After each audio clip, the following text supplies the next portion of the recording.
Hello, fellow travelers. My name is Jeff Rolka. I want to welcome you to this week's Office Hours, our weekly live event. Yes, I have emerged from the Twilight Zone. Our weekly live event, this is your live event, where we get together to talk about all things typically singing related, though we do from time to time get questions regarding other musical aspects, including, but not limited to, microphone technique, microphones, studio technique, studios, live sound, songwriting, you name it, we talk about it. Welcome, JC's Radiant Ray. Good morning, good afternoon, good evening to you and whoever else happens to be there.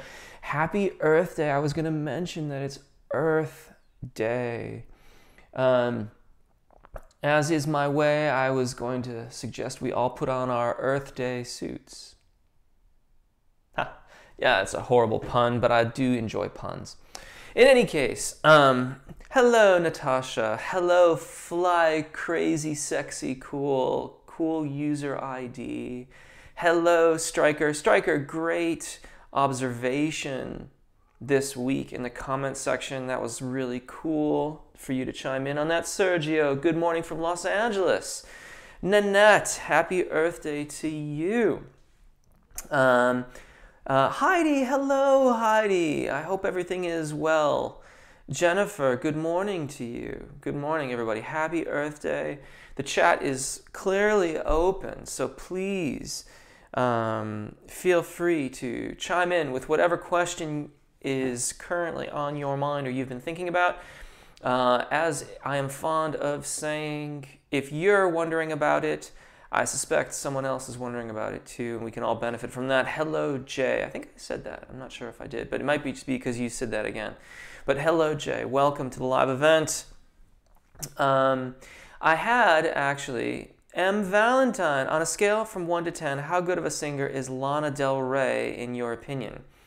Well, first of all, M. Valentine, welcome. I don't recognize your user ID from our office hours before, so thank you for joining us and thank you for your question. I have listened to Lana Del Rey. I have enjoyed what I heard. I would have to listen with an ear to your question to really weigh in on that. I have a saying that when a microphone is involved, all bets are off. And what I mean is that used to be that, you could just, like punching in. So like re-recording a small section of a tune was like state-of-the-art technology. Now flash forward 50 some odd years from when punching came into play. It might be more like 40 or 30 for punching. Before that, it was splicing the tape. Literally, the engineer would take the tape, identify the section, cut it, and paste it, glue it into where they wanted, into the take that they wanted to use. Fast forward now to where we are today, and between all the different things that you can do in the studio, from auto-tuning and volume management to all of those things, of course, occur live as well. At the very least, I'd want to listen to some more live recordings of her to have a listen. And I haven't listened to her music in such an amount of time. I don't even feel like I can really comment on her overall range, as that might relate to her vocal technique. So I'd have to listen. But what I'll do is I'll make a note, have a quick listen, and see if I can find some live tracks out there, and I'll speak to it for a moment next week. Flo, hey, hope you have a great day. Do you have any videos or tips about making chest register stronger? Best wishes from Hungary. Hey, I have been to Hungary before and had a wonderful time. Visited some of the museums on the outskirts of town where they took all of those massive statues. Fascinating stuff. And I've been to the Siget music festival in the Siget, which was amazing. You know, the thing about strengthening the muscularly speaking, the thyroarytenoid register of our voice is the chest range. When we talk about making it stronger, usually that is a function of either better adduction of the vocal fold, meaning that it comes together more clearly, or we need more airflow and resonance, which translates both as more resonance and more volume as well. So the short answer to your question is yes, I would have a look at the chord closure video, which was done just a couple weeks or a month or two ago, and then I would also have a look at the resonance videos. Stick to your chest range for right now. If you're not successfully going above the secondo passaggio, just hold off on that for a minute. But your overall airflow and resonance will benefit from upper register practice. And so, you know, get the vowels to align, in other words, resonate similarly in the thyroarytenoid dominant singing voice, and then start your upper register practice, because that's going to help you with the chest range as well, believe it or not. Trinity, I was waiting for you to pop up. Okay, so if I may, I hope this is okay. Trinity Preacher had a really excellent question on this week's video, which is, if you don't read or play music, how are you going to figure out what the high note is? How are you going to figure out the key? And the way that Trinity Preacher talked about it in their comment was, how do you understand keys? You don't have to understand keys in order to figure out your high note. And there are a couple different suggestions that I made in the comment section. One is, oops, where'd my pen go? Here it is. One is ask a friend. I mean, not ideal really, because if you're practicing on your own, there's nobody there. But if you're working with somebody and they happen to be there and they happen to play a guitar or piano, just ask them. They will happily help you, I would assume.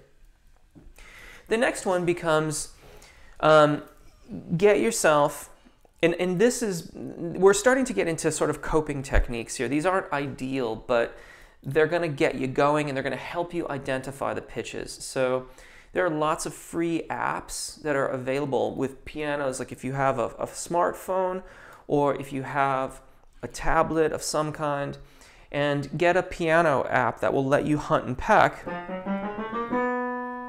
on it so that you can work on your song and say, okay, there's the high note.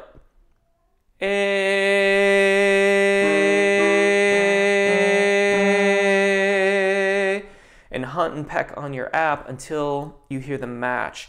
Now, that alone may take some practice, but you're not only identifying your high note, but you're also getting some practice on hearing pitches match. And that's just good overall musicianship stuff, like better for your ear, and you're also getting a little bit of piano chops.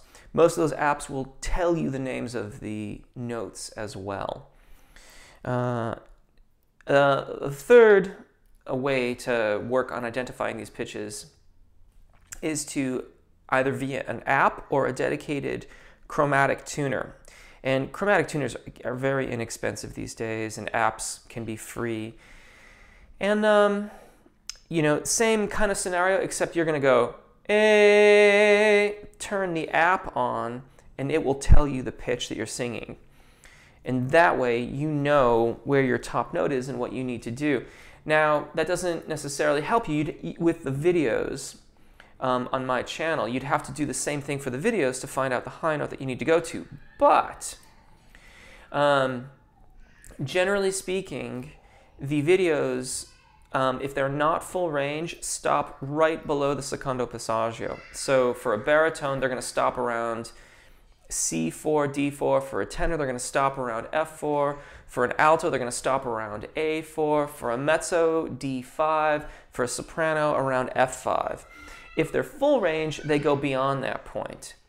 But that can help you in picking a video from the channel that will then adhere to the tessitura of the song that you're working on.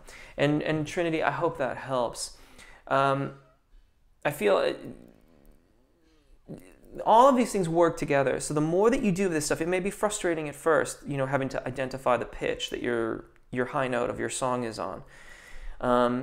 And you may be off by a little bit for a while, but it's the practice of it that is going to make the whole process go faster and faster, and you'll get better and better at this. And before long, you will develop a pretty good sense of where those pitches are, and you won't have to seek and destroy all that much until you get it. Nanette, my voice has somewhat of a raspiness to it. How can I get a more clear sounding tone? Raspiness is kind of depends a little bit on where it's occurring. If it's at the very beginning of like if it's at the tonal onset and it's persisting, my suspicion is you're doing a little bit of vocal fry. That's an exaggeration, of course.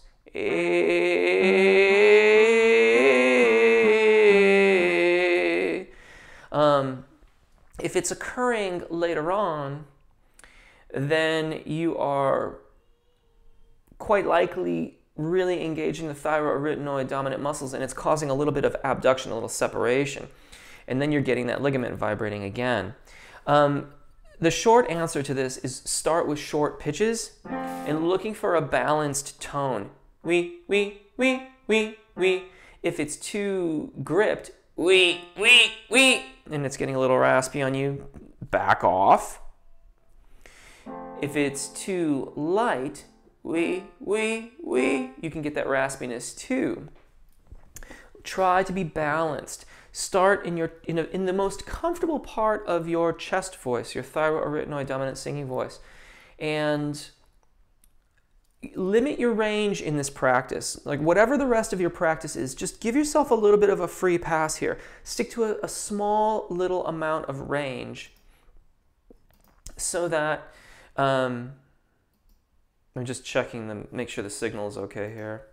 Just to make sure that you're giving yourself the best opportunity for success, and then move outwards from there.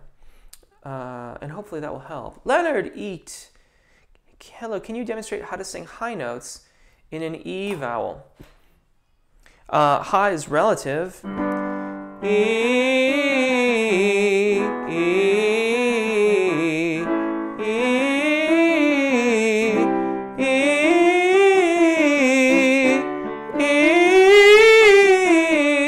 I hope I'm not clipping too much.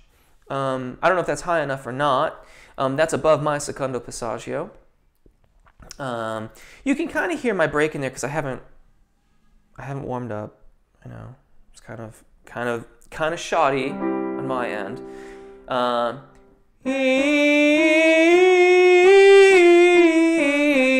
Hopefully you can hear. You should be able to hear where I'm making that transition there, with a little bit more lift and a little bit more attention to my phonation. You don't hear it nearly so much, if at all. Sergio, you've been particularly good to us baritones. Thank you. I do wonder, however, who do you think are some good role models for baritones? Pop music is almost exclusively dominated by tenors. You are absolutely right. However, there are some sneaky baritones in pop music. And what I mean is that they are baritone by the way their voices are baritone voices, but they're emulating the sounds that tenors create, and I think to a very, very effective degree. You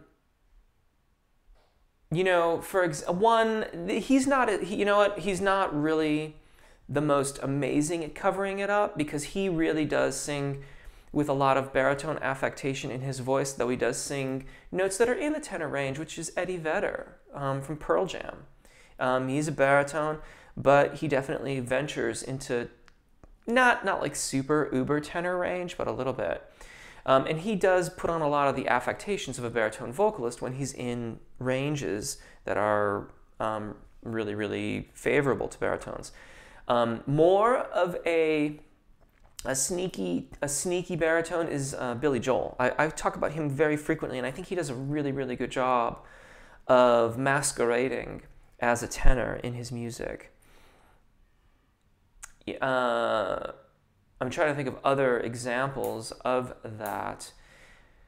And the one, I can't think of the name of the group right off the top of my head. I want to say the Lemonheads, but that's incorrect. That is not the right group. But they were back from the 90s, and he had that. They had that one hit. But he's kind of more of a bass, even sort of profound in that way. Bhavya, I feel like I've answered that question for you before. How can you sing for 45 minutes to an hour without getting hoarse? If you're getting hoarse, address your airflow and how you're adducting the vocal fold. If you don't have appropriate airflow, then the thyroarytenoid muscles are going to have to make up for the difference. They're going to make up for that lack of airflow, and that induces vocal strain. Address your airflow, address your support, as I prefer engagement, how you are suspending the air column. Flow.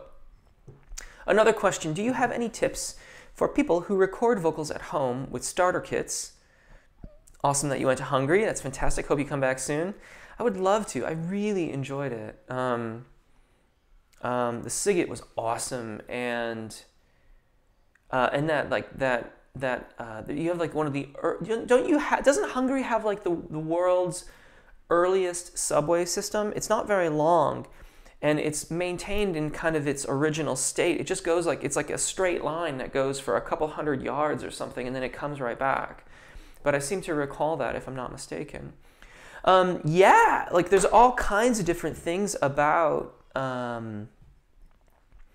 recording at home. First of all, it's never been a better time to do that. Like the technology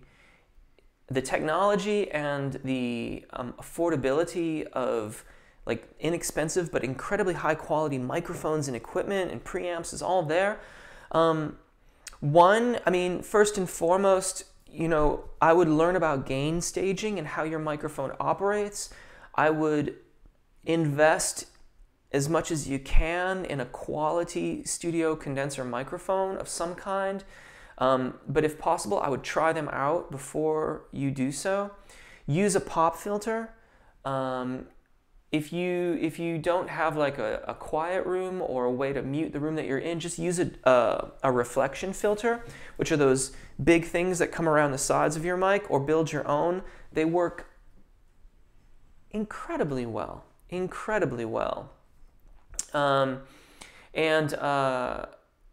that will get you started. Maybe flow, if you don't mind. Maybe I can't scroll back anymore. That's so strange. That's a pity, because there were certainly some questions after flow that I didn't see. Let me see. Give me 1 second if I can. I guess I can't. Zut alors. Anyway, flow, that's a starter. Maybe chime in with a little bit more about. I just saw that, Caponi. Well said, Caponi.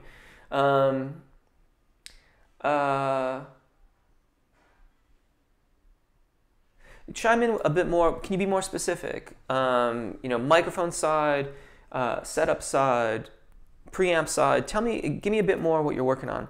Bhavya, that's a huge question on how to smooth out the vocal break. For starters, work it from the top down.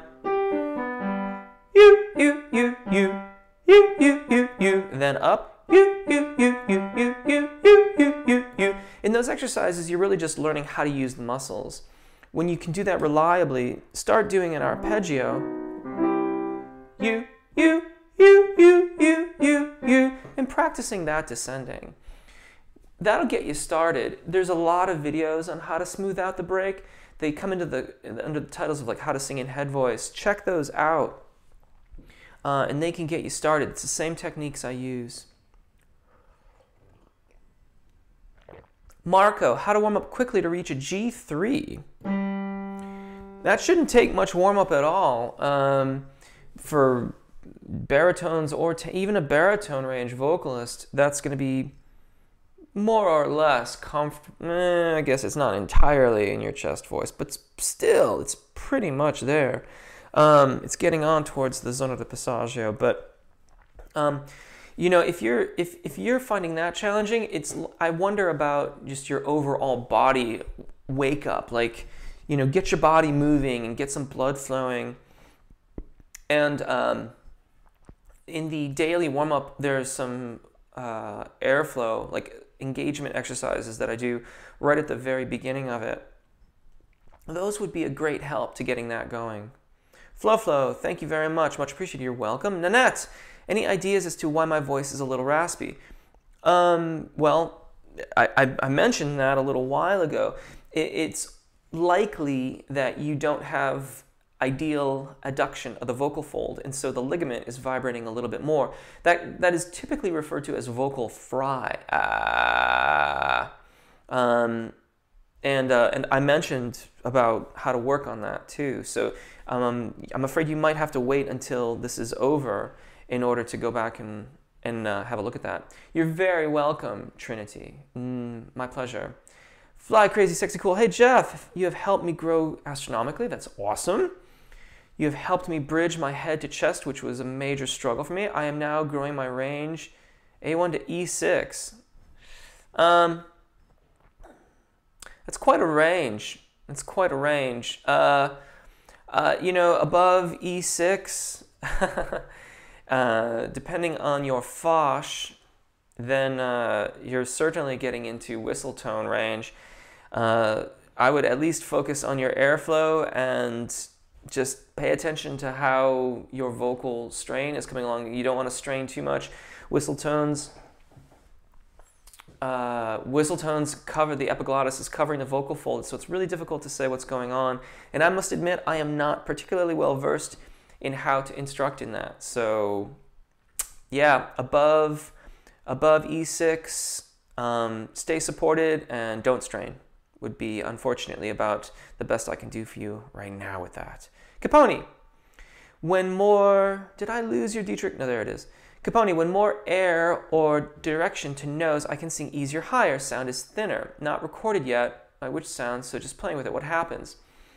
Yeah, it might feel a little bit thinner. You have to be careful that you're not losing the connection to the vocal fold. If the vocal fold becomes abducted or separated, then it will get really, really thin. You can go too far with that.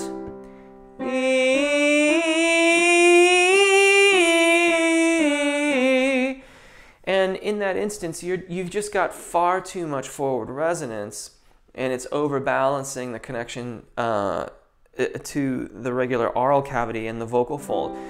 You know, the one exercise that's really good for that is if you take your tongue and you put it, so if you take your tongue and you start at your top front teeth and then bring it back, and you'll feel this ridge on your hard palate.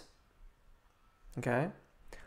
Put your tongue there and sing that with a mind that you're directing the sound towards that spot.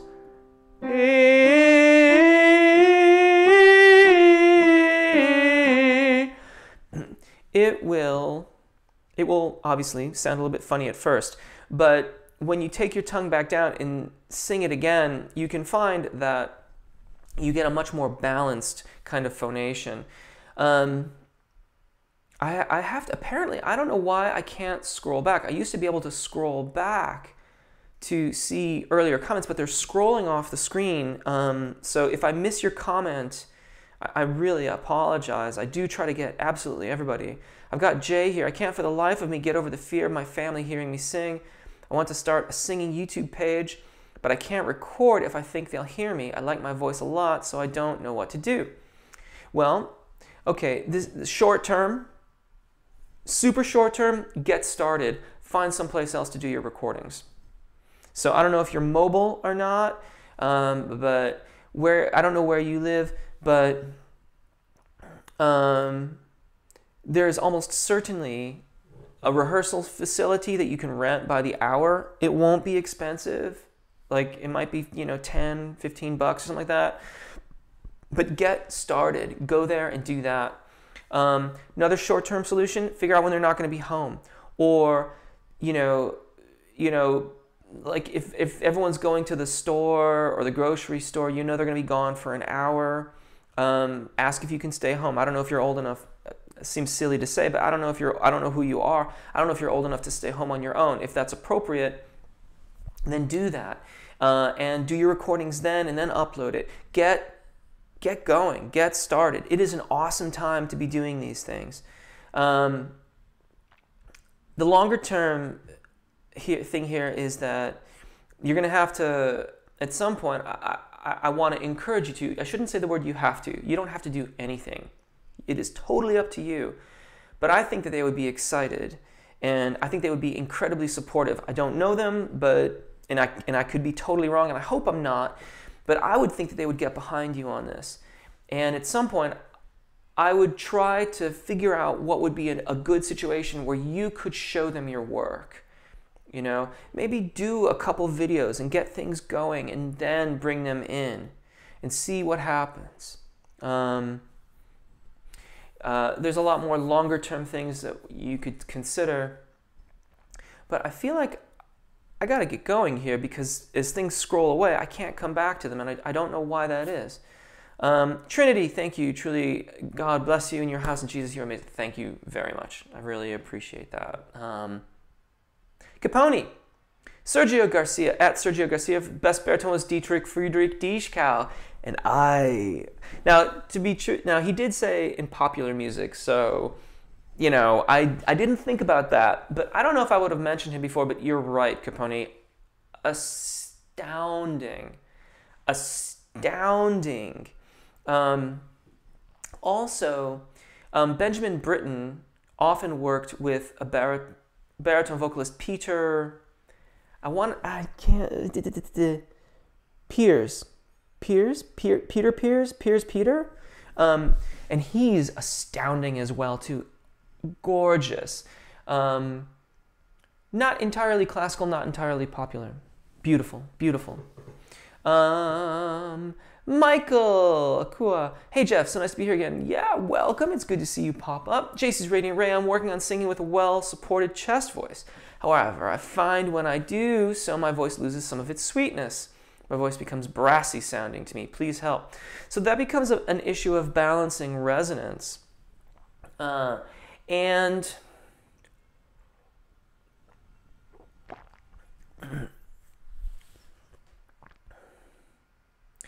in time, that resonance, you will be able to adapt it and have more options.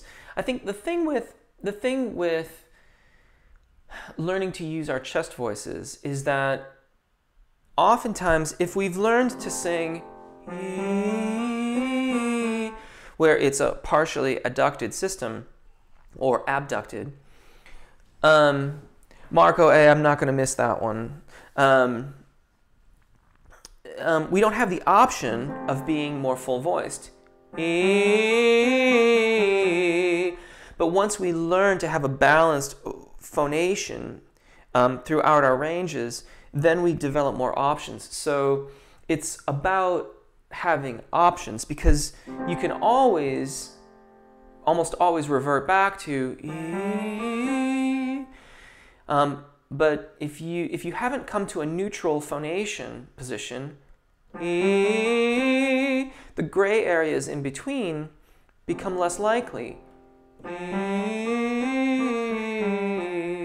Where it's neither fully neutral, but it isn't quite so abducted as it might be.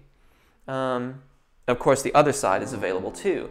If you want to really get your message across. I do hope that helps. Marco A, you know what? Beer, I don't know if it's really bad for our voices. I'm not a doctor. I can't really speak to all of the aspects of it, but what I will say is this. Alcohol decreases our fine motor skill coordination. And what is singing? Fine motor skill coordination. And as if that's not bad enough, it's arguable that there are even nerve endings in the vocal folds and in the surrounding area that we can perceive and feel. So it'd be like if you had Novocaine your hands, and then you had to like paint a fine portrait, but you couldn't feel anything. So that's where in that, with the idea that like if my fine motor skill coordination is impeded, I will then not have access to my full capabilities. If I do not have access to my full capabilities, then I will not be able to do my best. if I wish to do my best, then I will not impede my fine motor skill coordination. I don't know ultimately if beer is bad for you or bad for your voice. I would leave that to the doctors. There's conflicting evidence that argues both avenues of it. But that is my opinion on the matter. Heidi, I'm so sorry, everybody. I don't know why. Maybe I should bump over. Hold on a second here. Get that old brain bucket working. Maybe I can scroll back here. I would leave that to the doctors. There we go. Let's mute me. I don't need to hear me. Here we go. I can scroll now. All right. So, Marco, as a German, I know it isn't. There you go, Heidi. So, Marco, Heidi has got your answer for you. Nanette, thank you. You're welcome. Dwayne, afternoon, Jeff. Good afternoon, Dwayne. Welcome. Jennifer, singing along with his Eval warm-ups. Aha. Cool. Nanette, it's a light raspiness that occurs when I sing higher notes. It sounds hoarse-like. I can't explain it very well unless you can hear it. Do you offer online lessons? I do, Nanette. I do online lessons. That sounds like, that's almost certainly a slight separation of the vocal folds as you're getting into your upper register. There's a video, I haven't talked about this video in a while. There's a video that I did called, it has The Lean in its title. Check that out and try the exercises like that and see if it helps. I would also be happy, of course, to set up something online with you. Get in touch via Voice Lessons SF or jeffrolka.com. There are contact sheets on both of those, and we can sort out some lessons. Gregor Milne, hey Jeff, I have a question. When singing notes around G sharp A4, I constantly crack, but I can sing easily below and above. Why is this, and how can I fix it? Almost certainly an imbalance, but without, it's hard to say. If it's too much vocal fold engagement, then you have to back off. The easiest way to initially back off is to try to reduce your volume. You may find that overbalances towards cricothyroid dominance briefly. That's okay. Just get it so that you've got well adducted and balanced phonation. And then begin to increase the airflow so that the resonance starts to match below and above the secondo passaggio.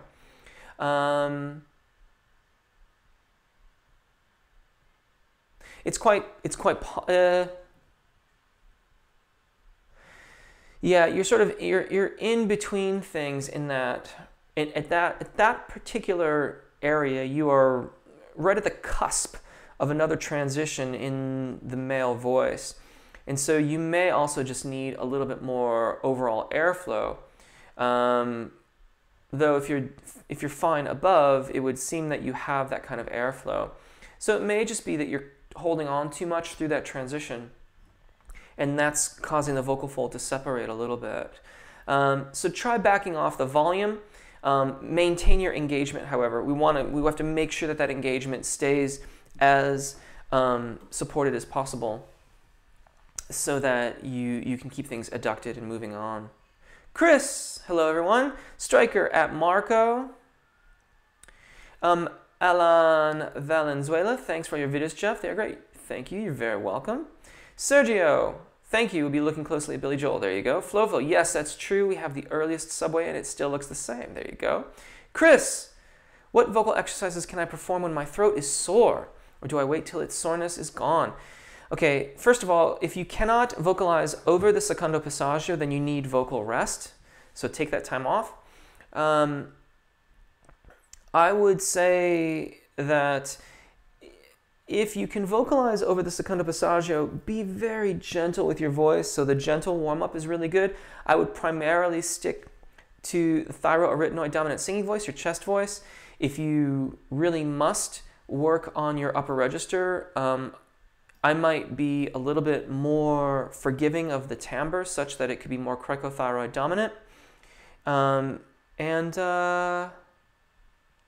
Yeah, be aware. Give yourself more rest in between your exercises. So if you do like one exercise,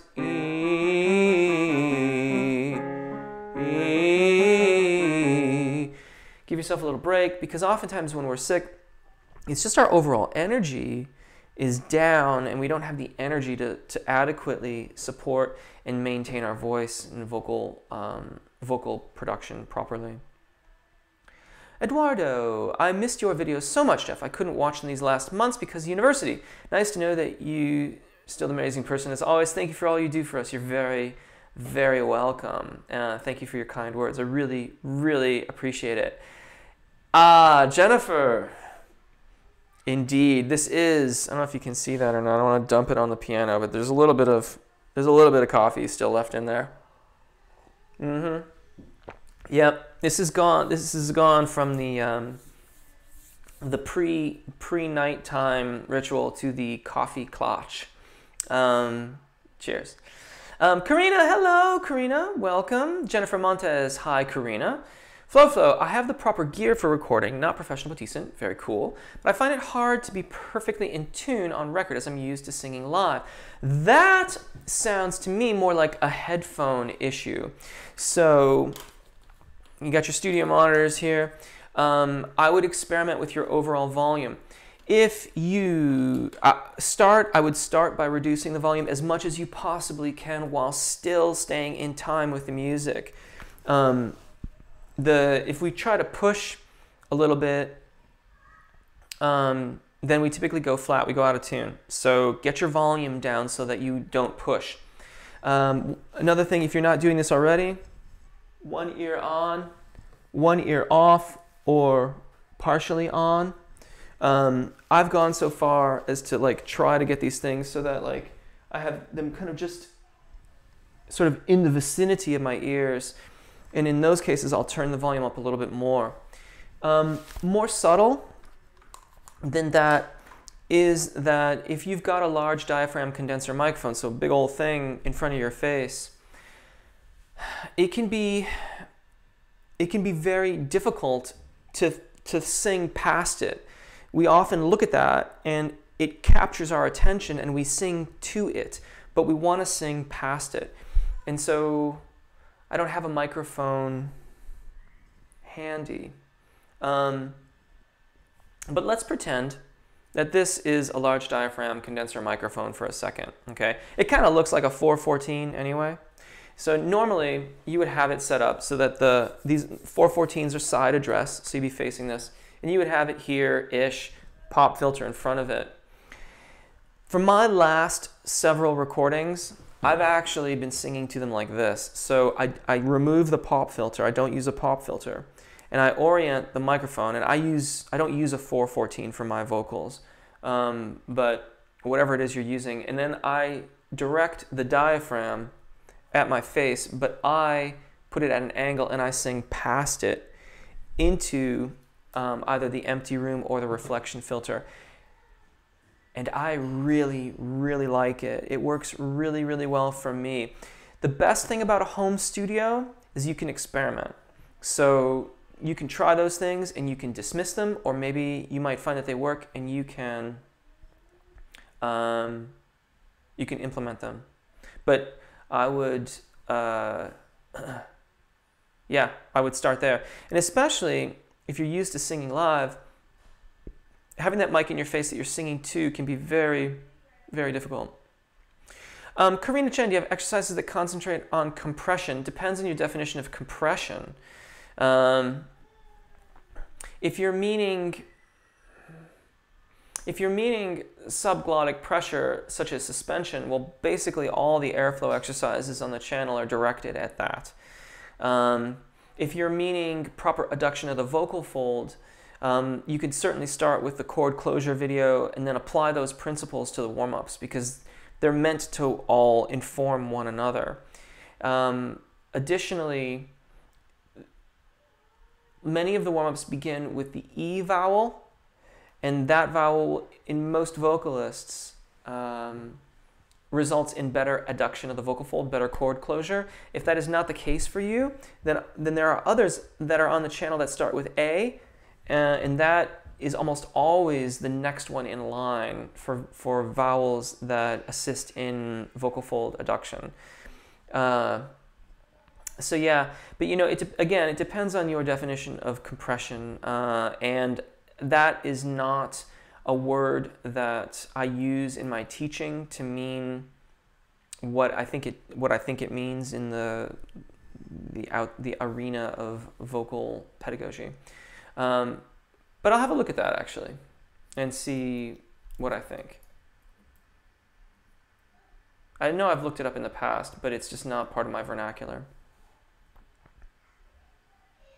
Exactly. Heidi's got your back there on that one. The diaphragmatic breathing is likely going to address that. Thanks, Heidi. It's on. Yep. It's there. Jay, thank you so much. I'm 19. I do believe they support me. It's mostly my siblings. They're a little critical and not in a constructive way. That's unfortunate, Jay. But you know, start your channel. Start your channel and bring your folks in on it, or whoever looks after you. And they'll figure out, they'll hear about it in due course, you know, when you've got your 100,000 subscribers on YouTube and you know, 10.5 million views and stuff like that. Let them know then. That's a good time, you know. No, I'm joking, of course. Obviously, you'll let them know before that, but.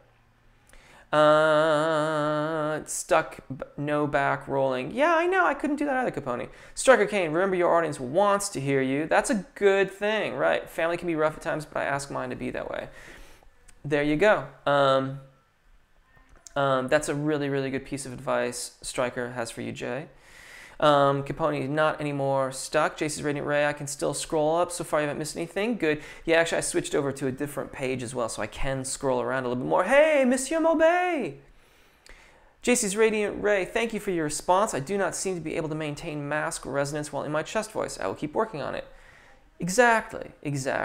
Monsieur Maubey, I was wondering, when I was listening to Oasis and a few other old bands a few days ago, would they have had vocal training or coaches? I remember Liam Gallagher saying that he just sang out. Possible, I don't know. I just don't know, honestly. That's the kind of stuff that we learn about sort of after the fact. Certainly, I haven't heard of anything about it. Yeah. I'm sort of that gives me pause to reflect on the nature of teaching, because on the one hand, you know, I tend to think that most of us, if we're open to the notion that if we're unsuccessful with something, doing it the same way most likely won't result in a different outcome. We have to change something, and if we do that, then over time, we'll figure out all of these different things. And the role of the teacher, such as me, is to try to expedite that process, to have the vocalist experience new things, be successful at what they wish to be successful at, and then, you know, instruct and implement those strategies so they can be more successful. Which is to say that you can figure it out on your own. For some, it will take an incredibly long time, if at all, and others, they may go very quickly. Interestingly enough, in working, you know, of course, I lived in the UK for 4 years, just about. And even before then, I worked with people who were from England. The way that people who are native British-speaking people use their voices, they have a little bit more of a connection to the thyroarytenoid voice than American English speakers do. And this is not a scientific study. This is just in my experience of instructing people that are from these different areas of the world. And they tend, the male vocalists especially, tend to make an earlier seamless transition through the secondo passaggio much sooner than many American vocalists have, in my experience. But I haven't, I mean, like you could barely compute the percentage of the population that I've had the opportunity to personally work with, right? It's such an incredibly infinitesimally small number. But in my experience, there's something about the way that the differences in the way that we use our languages and the colorations of our voices, that there's a bit of a connection there that they make that takes us a little bit more time. Sometimes when I sing in the park, some birds come to me and they accompany me. We should all be so lucky. That's beautiful. Monsieur Mauvais, but surely he would not have had that voice in all those concerts without some training. I was just wondering what you think about some pro singers not talking about their training or coaches. Well, this becomes an interesting question, I think. I'm not into mysteries. I'm not into perpetuating myths. This is why, the biggest myth of all that I would like to dispel with this work, this channel in all of us, is that you are born with it. I just, to suggest that you can either sing this way or you cannot, that it be so absolute in its definition, I disagree with. And no, we're not all going to be Pavarotti. No, we're not all going to be Whitney Houston. Most of us don't have that level of dedication, right? Because that's the main difference between virtuosos and midsection players. And they looked at orchestral players. There was a study done. I don't know the name of it, but you can look it up. The difference between the concert, the principal, the concert master, so like the principal violinist in a symphony, the difference between them and the most of the rest of the section was how much they practiced. Typically, the concert master was willing to put in as much as it took until it was done, until they had it. So yeah, we're not all going to be Whitney Houstons. We're not all going to be Placido Domingos or Pavarottis, but we can all benefit from vocal training, and it's not so cut and dry. We can get a lot of satisfaction. We can put on very, very good performances and be very pleased with the usage of our voice and communicate with people, which is what this is all about. So, the people in Oasis may not necessarily agree with that. They might want to maintain the mythos of we just have it. And that's cool if that's what they want to do. I don't know that. I'm speculating. So there you go. JC's Radiant Ray at La Nanette. Thanks so much, Jeff. You're the best. I do my best. Thank you. Heidi Banker at Jennifer. I got to catch up here. Capone. Gallagher Beatles style singing. I say it. Jaw stretching style of singing. Push the jaw back. Well, I mean, Capone, technically speaking, the jaw position is independent of phonation. Their movement of the jaw indicates more overall tension in the TMJ joint than any kind of actual adherence to a technique. That's not part of the technique. That's part of their affectation. Striker Kane at La. That's a great idea. I would, if you could record some of that. Striker draws squirrels when he sings in a juvenile bird. That's lovely. That's lovely. Gregor Milne. Okay, I'll keep that in mind. Appreciate it. You're very welcome. La Bonne Nouvelle. Hello.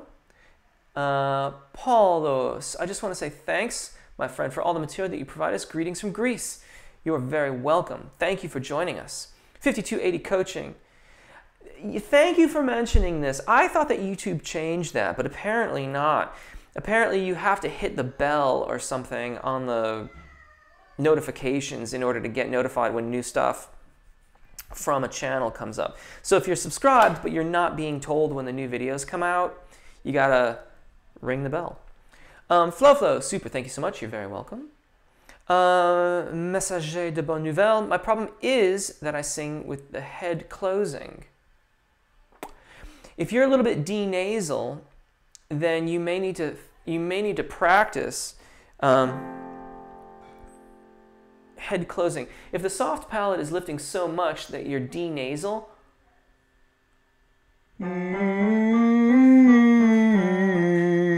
then try doing that a little bit and releasing some of that musculature in the top rear, the oral cavity. And that can bring a bit more brilliance into your voice, if I'm reading that correctly. Lance Kirby, hey Jeff, I began singing 8 years ago at the age of 20. I was trained in gospel choirs, singing, and rarely had a coach embrace my low baritone voice. I was being treated as a lazy tenor. I'm sorry, that's not appropriate. You have really taught me to embrace my low male baritone voice, and I would love to have my personal vocal coach one day in the near future. Would be life-changing.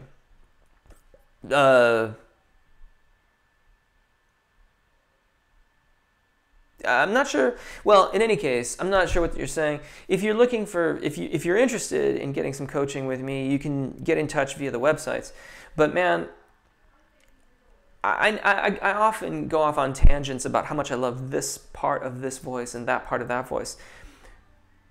And I guess that's it. Like baritone, tenor, alto, mezzo, soprano, and all the subsets and like little, minutiae of the differences in fascias, like they all have these amazing things that they can do.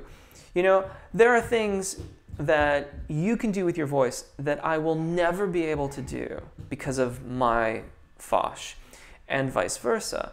And that goes on for all the other fascias. There are things that are uniquely baritone in nature. And, we might be able to approximate it, but it's, there is an absolute joy and beauty in that voice. And man, I would embrace what you've got and love what you have. It's a gift that we all have, these voices that we get to use to like communicate and make music, and we can do it together, and it's brilliant. Karina, thanks Jeff and Heidi. You're very welcome. I do hope that helps, and I'm going to look that up and do a bit of reading on that, and we can talk more about it next time. Jennifer, thank you so much, Jeff. Everyone have a great day. Brilliant. Natasha, Joubert, and Jay, thank you. Really appreciate your help in videos. You're very welcome. Kevin O'Brien, hi. And Jay is also saying thank you to you, Striker. Good night. It is sauna time. Capone, enjoy your sauna. Striker Kane at Jay, you're welcome. I have a rebuttal today, and my family will be there. I'm nervous, but I like nervous. Helps my voice. I'm not sure what you mean by rebuttal, but cool.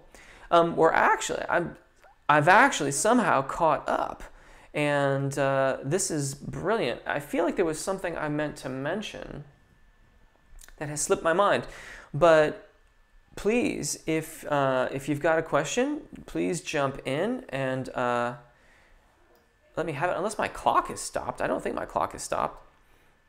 Here we go. Flo, if you could go back to your beginner self, what would be your #1 advice? Stick to the thyroarytenoid dominant range a bit longer. Be not so eager to rush into the upper register. Beginner self. Learn piano sooner. Learn anything about the piano sooner.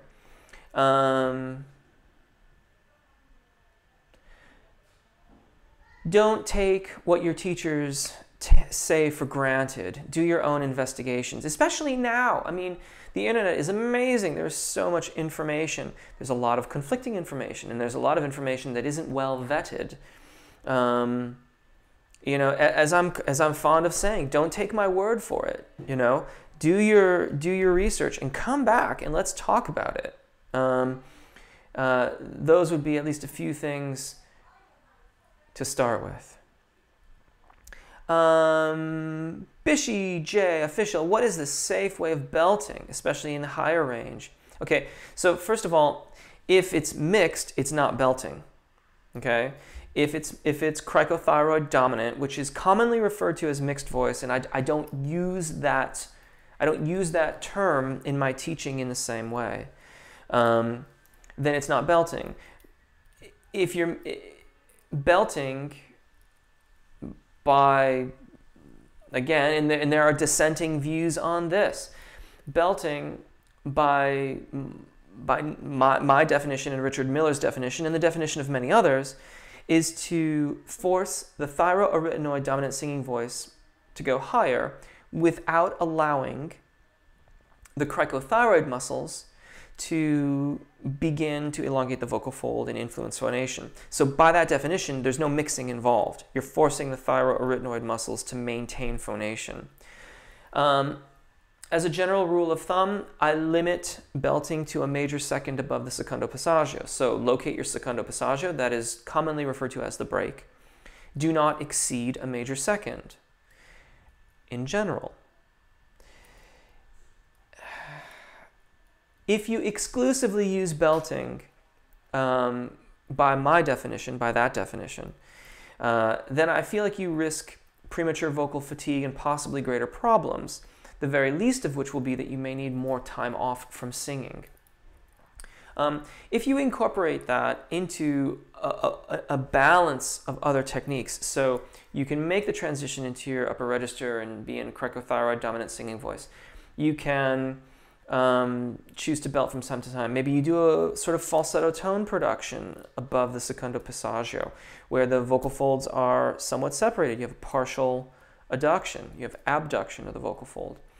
And then I think you can probably maintain your overall vocal health indefinitely. But if you're only belting, I feel like the clock is really ticking. Monsieur Maubet, I still find Liam's style of singing in the 90s to be very interesting. He would sing while holding his neck up in the sky in somewhat stretching sort of look. You could see the stretch in his throat. Yeah, he also said he started to put his arms behind his back.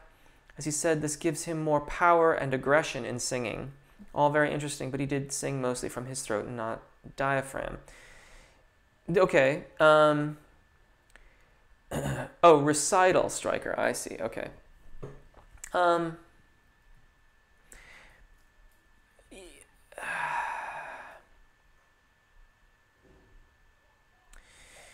Well, putting his arms around his back probably drew his ribcage back, and that would have allowed his musculature to have more access to the diaphragm. It would have also drew the diaphragm down somewhat. If you think about that, when you put your arms around your back, you can feel the ribcage separating. It's not as much as if you put them straight up, but it does occur a little bit. You know, you can't, this whole singing from the throat versus singing from the diaphragm, I'm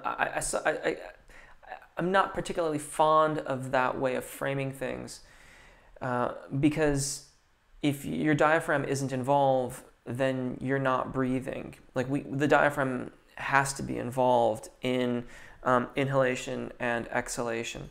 Otherwise, nothing happens. Singing from the throat, well, that's where the larynx is. You don't really have an option. While you may feel that, you know, something is resonating here, all the resonances for our voice occur in the oral cavity. So the notion of singing from the throat, I feel like these things obscure the point, which is that he may have been straining more, and he may have been doing things to try to encourage more support in his singing, not really fully understanding why he was doing those things. But I'm kind of extrapolating from what we're talking about here, so. Monsieur Maubet, I guess if it worked for him, it may not work for others, but I guess it was just his style and worked for him. True. I know that straining your neck and just using all your throat in singing isn't good for the long run. True. But still, it sounded very good from their songs. Yeah, it worked for him. It might not work for everybody. Jay, at Striker, no, but I wish you had the best of luck at your recital. That's very kind. Michael, I met a music student who told me mouth positioning is important in singing. He gave some tips on shaping my mouth while producing vowel sounds. I've been trying it. It's kind of difficult, but I have noticed some changes in my voice over a week. Brilliant! Mouth position does have an impact on things, and particularly position of the jaw. Ideally, we want those muscles to be released and available for movement. So if we need to open the jaw, it can open. If we need to close it, it can close. If they're tense, then we're prohibiting movement, and that is not ideal. Certainly tongue position and position of the soft tissue, in particular the soft palate, have a lot to do with phonation and resonance. The tongue, especially the rear, has a lot to do with vowel formation. Yeah. Gene, welcome. Striker Kane at Michael. I posted to Sequencer last week a diagram that shows mouth and throat positions for each vowel. There you go. If you're not on Sequencer, I forgot to mention that. I forgot to do my station identification. Yeah, it's the Facebook group. If you look for it, come on in. The water is fine, as they say. And yeah, there's lots of questions, a bit more activity lately. I've been trying to chime in a little bit more, all that kind of stuff. I am going to wrap it up. It looks like we have, you guys have done an amazing job of kind of keeping the questions coming without getting too far ahead. So we're going to wrap this up. Thank you so very much. Have a brilliant, wonderful day. It has been an awesome session. You know, come on back next week. Hopefully I'll see you in the comments or on Twitter or wherever you decide to correspond, or in Sequencer as well. Have a brilliant, wonderful Earth Day, or if it's the end of your day wherever you are, then I hope you had a lovely Earth Day. And as always, take really good care of your voices. Enjoy singing, and I will see you again. Bye.